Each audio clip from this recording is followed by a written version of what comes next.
Burada Halk Eğitim Merkezi'nde sedef takma sanatını yaşatıyoruz. İlk aldığımız ceviz ağacı bir sandıktır. Buna şimdi model yapacağız, tasarlayacağız. Bir tek gölgen, bir de ceviz ağacından oluyor. Diğerleri olmuyor. Niçin derseniz, üstüne işleme yaptığımızda onu kusuyor. Kusmak demek atıyor, yani zamanla atıyor. Ama cevizle gölgen ağacı benimsiyor, yani atmıyor. İlk aşama bize ham şeklinde bir sandık geldi. Onun modelini tasarlayacağız.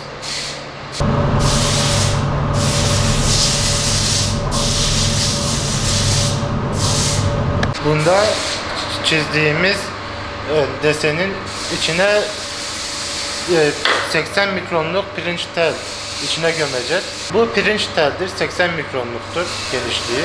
Yok, normal teller olmuyor. Biz pirinç tel kullanıyoruz genelde.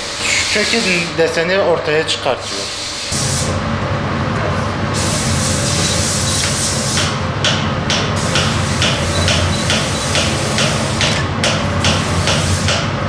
İçine 80 mikronluk pirinç telimizi gömüyorum.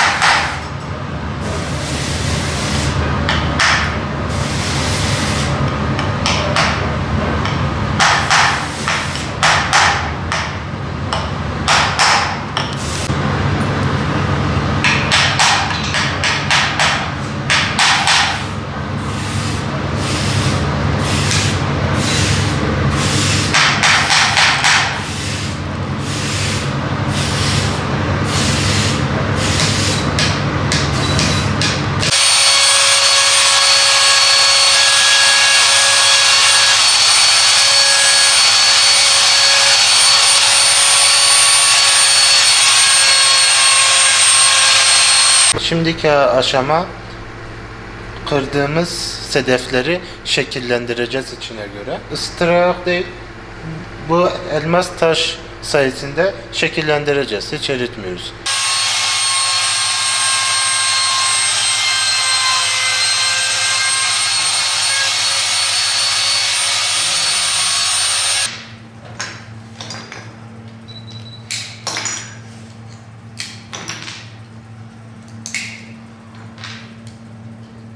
Bir önceki yaptığımız aşamada şekillendirdik sedeflerimizi.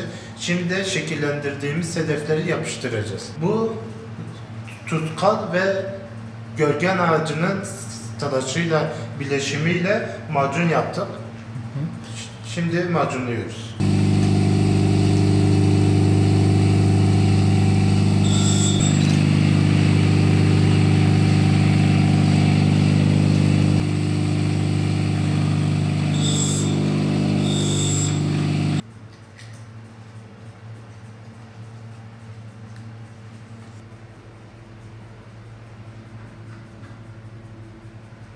Önceki aşamamız macunlamaydı. Şimdi de macunladığımız yerleri zımpara yapacağız ki pürüzsüz olsun üstü. Bu harç bir gün beklemesi lazım ki tahta halini alıyor. Tahta gibi oluyor.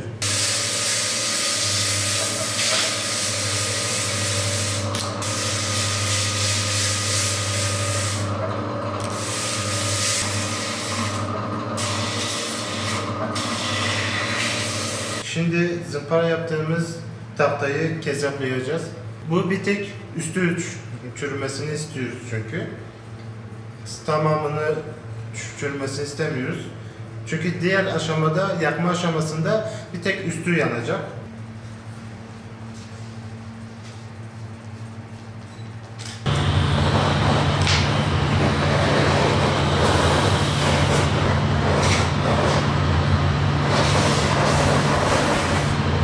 Bu sanatı babam sayesinde öğrendik. Babam emekli imamdır. O halk eğitime gidip bu sanatı öğrendi. Sonra da bize de bir gösterdi. Onun sayesinde usta olduk.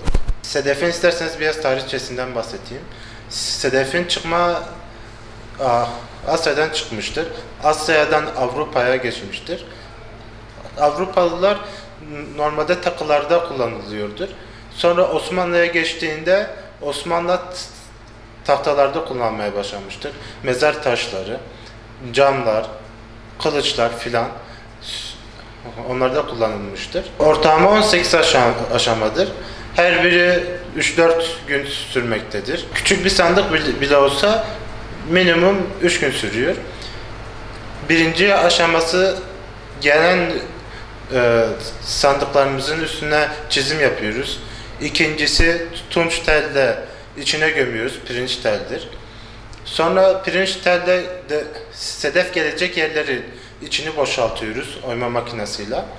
Sonra istiridye dediğimiz sedeflerimiz alıp içine göre şekillendiriyoruz. Şekillendirdikten sonra macun yardımıyla, bizim yaptığımız macun yardımıyla içine yapıştırıyoruz. Macunun da özelliği bir gün sonra o tahta halini alıyor. Sonraki aşamamız üstündeki pürüzleri götürmek için 40'lık zımparayla zımparalıyoruz. Zımpara yaptıktan sonra kezzapla üstünükezzaplıyoruz. Bu da bir gün sürüyor. Sonra ateşle yakıyoruz. Ateşle yaktıktan sonra hakiki zeytinyağıyla yağlayıp üstündeki çukurları dolduruyoruz. Sonra da balık yağıyla patentleyip domalık sürüyoruz. Aslında zor bir şey değildir. Tek bir yer gelip yapmak lazım, öğrenmek lazım. Rağbet vardır. Bu Mardin'e ilk getiren de babamdır. Tabii geldiğimiz gibi müdürler de şaşırdı çünkü çoğu daha yeni görüyor. Bu yüzden rağbet vardır. Bu sanatı babamdan aldım. 8 yıl oldu. Direkt bu meslekle yetindim. Bu mesleği çok seviyorum çünkü. Bunda gelişmek istedim. Devam ettirmek istiyorum. Ürün bittikten sonra gelen müşterilerimize verdiğimizde, misafirlerimize onların yorumları bizim hoşumuza gidiyor. Sedefte bir sınır yoktur. Bir sürü şeyde yaparız. Hançer, kılıç, duvar saati, çerçeve, mücevher sandıkları. Yani sınır yoktur. Müşterimiz ne isterse ona göre mangozcumuzda yaptırırız, keseriz. Mardin'de 4 tane usta vardır. Bir tek bizim aile vardır. Ama yetiştirdiğimiz kişiler de Urfa'da, Antep'te, Nizip'te de vardır. Türkiye'de maalesef her geçen gün azalıyoruz. Toplamda hemen hemen 15 tane ustamız vardır. Maalesef ama her gün azalıyor. Babam emekli olacaktı. Emekli olmadan önce halk eğitime gitti. Halk eğitimde bu sanatı gördüğünde çok beğendi. Zaten de yatkınlığı da vardı sanata. Biz Midyatlıyız. Mardin'e de geldi babam. Baktı, o zamanki müze müdürleri, valilikler istedi babamı. Onların isteği üzerine geldi. Şu an yetişiyor. 3 tane kişiyi yetiştiriyoruz şimdi. O usta. İsteyen var tabi. Toplamda 10 tane kişi eğitiyoruz. Ama 3 tanesi usta olma seviyesine yaklaştı. Ama talep var tabi.